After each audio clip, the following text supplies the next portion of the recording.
How to use Lyft's safety feature during a ride. Hi everyone, welcome back to another episode.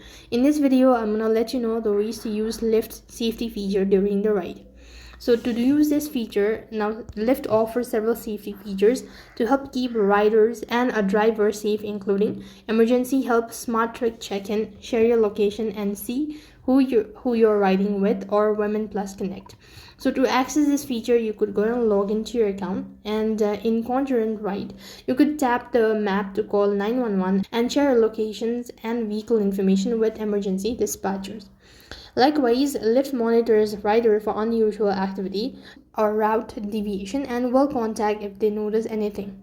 You could also go ahead and share your location with a trusted member. So you could go to the try bar icon, and here what you can do is go to settings, and when you go to settings, you could go to